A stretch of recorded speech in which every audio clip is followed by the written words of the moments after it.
Queridas hermanas y hermanos,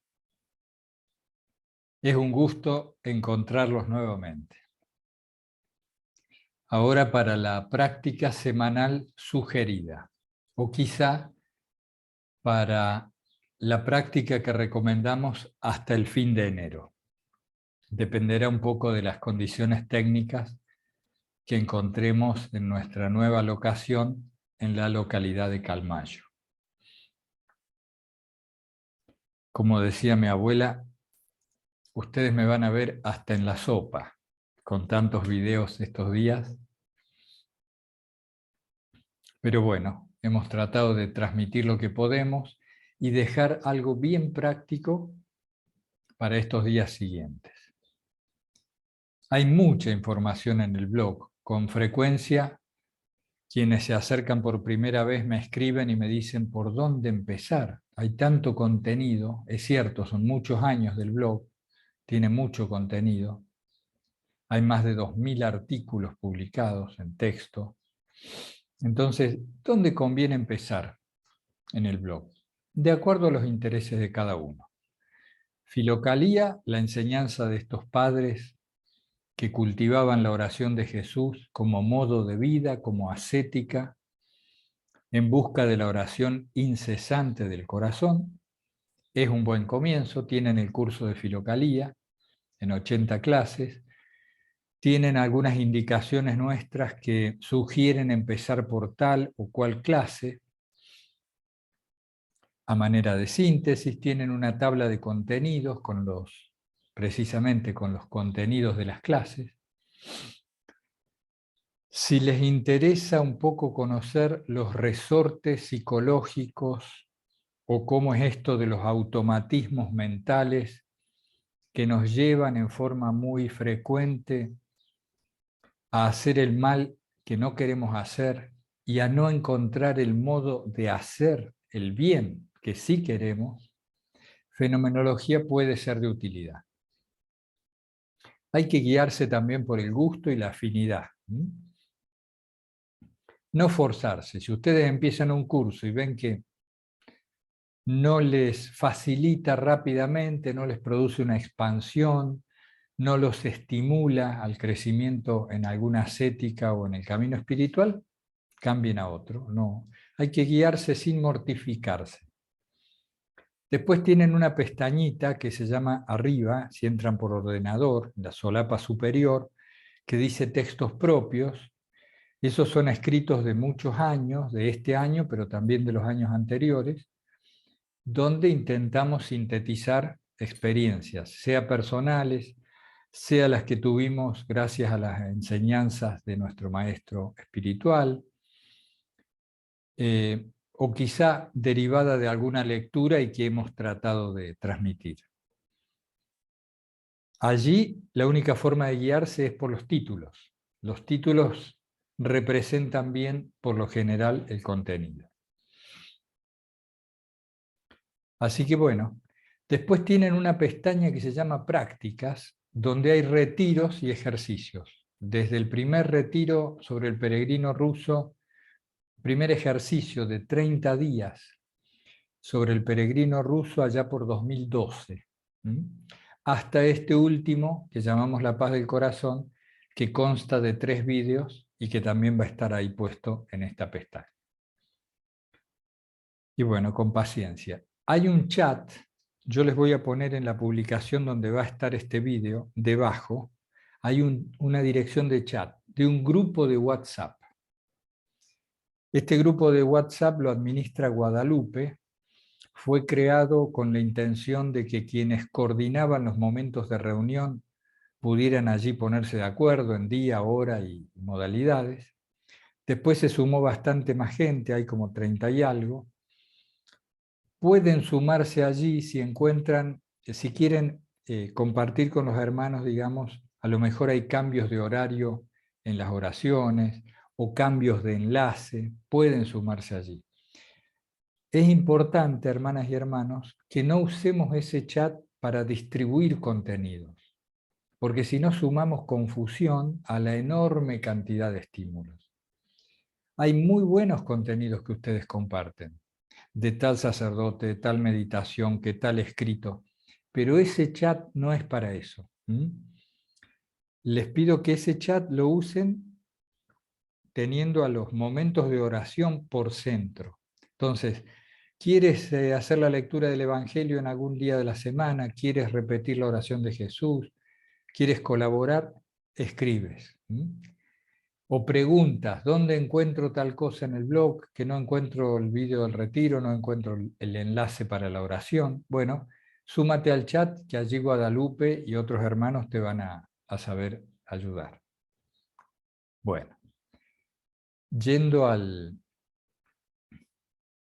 punto de este vídeo, que es sugerir una práctica para llevar adelante como punto atencional importante en los próximos días, como venimos diciendo, no hacemos más que compartir aquello que nosotros intentamos, con la ayuda de Dios, de llevar adelante. No sé si ustedes han probado de ver las estrellas con algún telescopio casero, ¿no? Esos manuales de mano, telescopios chicos. A mí a veces me ha tocado poder hacerlo, algún amigo tenía. Me di cuenta qué difícil que es ubicar una estrella determinada, que uno con la vista la ve con facilidad, pero al momento de enfocar, nada fácil, nada sencillo. Incluso una vez me costó enfocar la luna, no podía encontrarla. La veía con los ojos, pero en el telescopio no la encontraba. Quiero mostrar con este ejemplo el asunto de atinar en el blanco. Y el tema de hoy, de esta práctica ascética sugerida, es el del ánimo. El del ánimo. El famoso estado del ánimo. ¿Saben ustedes que lo que nos hace tan esclavos y dependientes de las circunstancias exteriores es nuestra impotencia, por lo general, para tener manejo del estado del ánimo? ¿Qué es el estado del ánimo? Es un conglomerado de factores, un conjunto de factores. La memoria influye mucho, es decir, lo que desde la memoria esté llegando, lo que imaginamos, influyen los humores del cuerpo, las sustancias que están circulando en la sangre, el periodo del mes, si fuera el caso. Hay muchos factores psicofísicos que configuran y determinan el estado del ánimo. Y como todos podemos ver, este fluctúa con frecuencia en el día, en la jornada. En verdad, está en nuestro poder, gracias a ese brazo de la voluntad que se llama la atención, a ese brazo del espíritu, quería decir mejor, ¿no? Es un poder que tiene el espíritu que vive en el ser humano de manejar las funciones del cuerpo y de la mente, ejecutando una vigilancia atenta sobre su propio interés y propósito. Si nosotros pudiéramos controlar el estado del ánimo, seríamos mucho más libres de lo que ocurre. Como hablábamos en el último vídeo del retiro, en el estarse siempre en casa. ¿Qué tenían estos santos? Que estuvieran donde se hallaran, sucediera lo que aconteciera, ellos imperturbables, o en el suave contento, o con alegría, o al menos confiados en la voluntad de Dios. ¿Cómo es posible que ese ánimo se mantuviera allí? Porque ellos, antes que nada, permanecían desidentificados del estado del ánimo. Ellos permanecían observando este acontecer del cuerpo y de la mente. Y desde esa atalaya, desde esa posición prescindente de lo que está ocurriendo en cuerpo y mente, implementaban los cambios necesarios de ese estado de ánimo. Vamos de a poquito. ¿Qué es? ¿Y de dónde sale la importancia del estado de ánimo? Es que según tu estado del ánimo es el mundo que ves. El mundo que ves fuera y el mundo que ves hacia adentro. A veces el estado del ánimo nos hace decir, la vida tiene sentido. Y a veces nos hace descreer de todo, incluso de la misma fe, del significado, de lo sagrado. Todo esto por el estado del cuerpo y de la mente, que no es lo esencial de nosotros. Lo esencial de nosotros es ese espíritu testigo que está observando esto que ocurre y que puede ponerse en contacto con la gracia divina y modificar esto. ¿Podemos modificar a voluntad el estado del ánimo? Sí. Entonces, ¿cómo?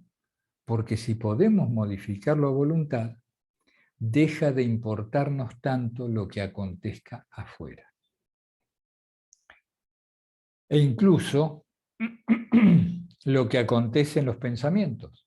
Podemos también decir, bueno, está ocurriendo esto en mi mente, aparecen preocupaciones, aparecen temores, enojos, aparecen sensaciones, sentimientos, y sin embargo, yo, el Hijo de Dios que habita en mí, el inmaterial, en palabras de Filocalía, puede conducir la atención hacia el lugar correcto. Y ahí vuelvo a lo del telescopio.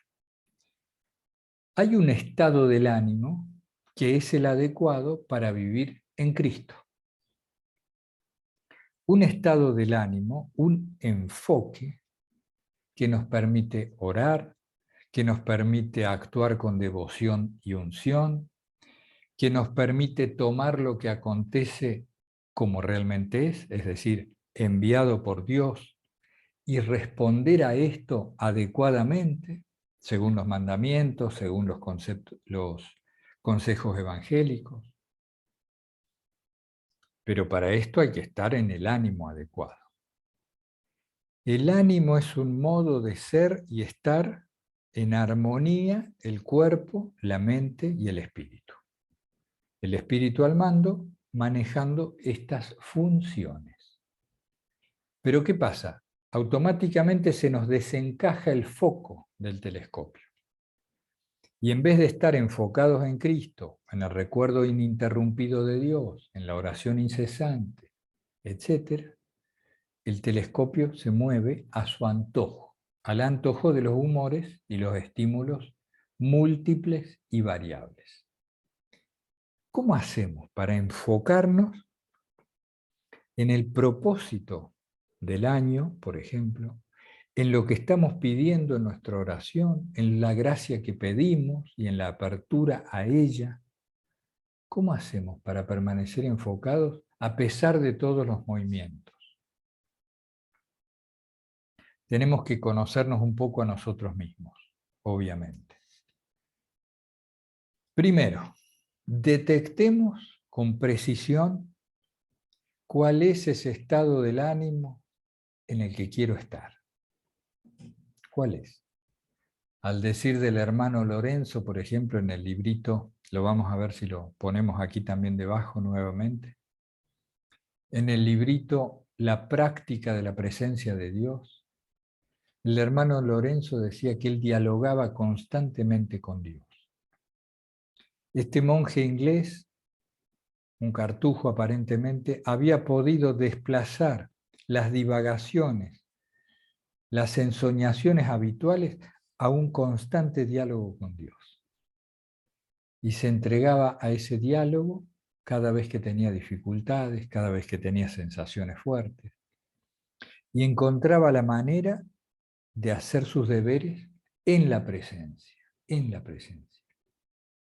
Entonces, lo primero es que ustedes, cada uno de nosotros, identifiquemos el estado de ánimo adecuado, la sintonía de la radio ahí. Y decimos, acá es, acá. Primero es identificar eso. Y si ayer, cuando estuve orando en la mañana, ahí estaba yo en el punto justo con el telescopio bien apuntado a Cristo.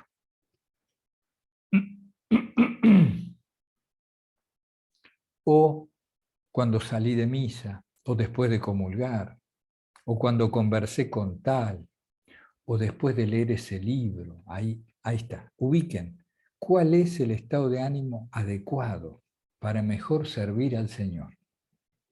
Y entonces, al despertar cada día, me atiendo y veo el grado de distancia con este emplazamiento del ánima. Fíjense que el ánima es lo que nos anima.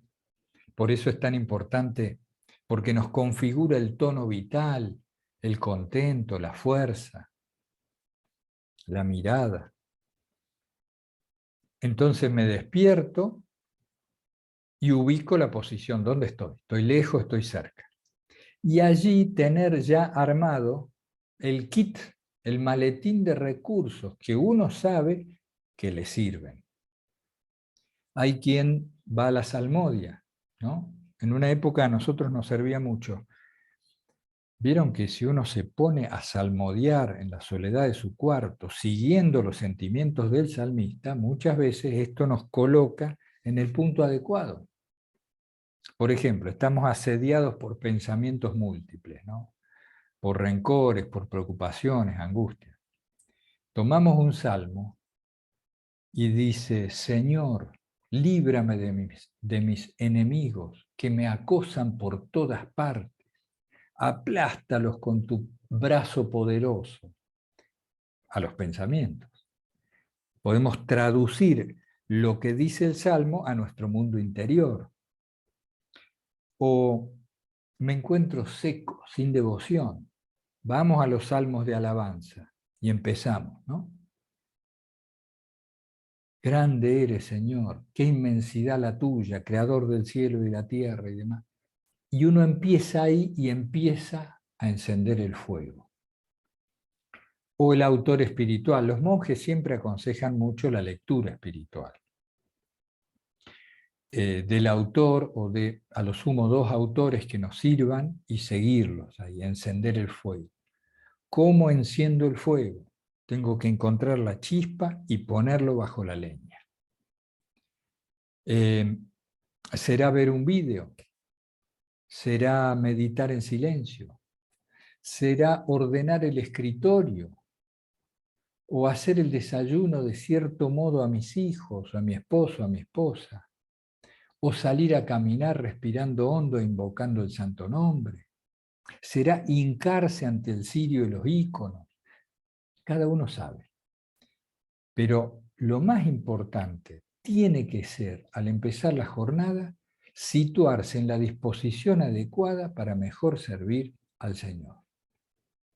Es decir, para mejor hacer lo que hemos venido a hacer a este mundo, que es volver a nuestra condición original, restablecer nuestra naturaleza caída.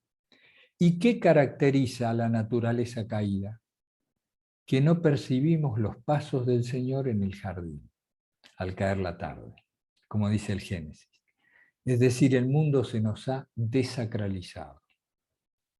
Nos maneja el cuerpo y la mente, pecamos de continuo y vivimos en una mezquindad muy, muy enraizada.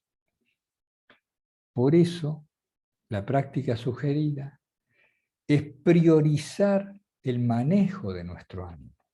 Recuerden, creámoslo, es posible.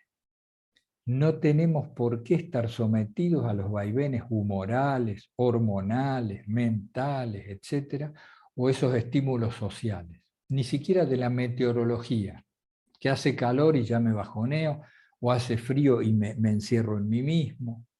¿Vieron cómo somos dependientes?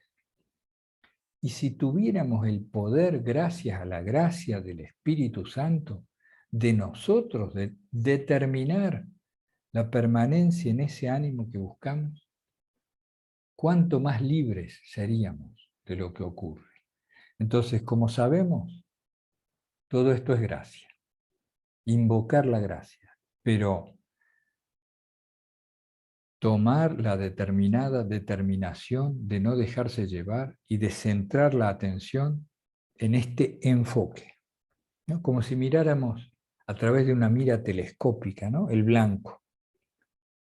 ¿Cuál es el blanco? Yo quiero la oración incesante, la fe inquebrantable, el servicio al Señor, el sereno contento, la paz del corazón, como nos guste. Afinar el blanco, situarnos y sobre todo darnos cuenta que podemos separarnos de este estado anímico y regularlo en función de nuestro propósito vital. Bueno, yo creo que ahí está. Hay mucho de esto en fenomenología, pero es cansado, es un curso largo, lento, complejo, no necesariamente hay que ir por ahí, salvo que les guste mucho estas cosas, estos resortes. A ver si me olvido de algo. Me han quedado lejos. Hemos tenido muchos problemas técnicos con las cámaras, con el brillo de la imagen. Ya llegará el momento que aprendamos. Va a aparecer algún lector del blog que dice, yo soy técnico y les voy a enseñar.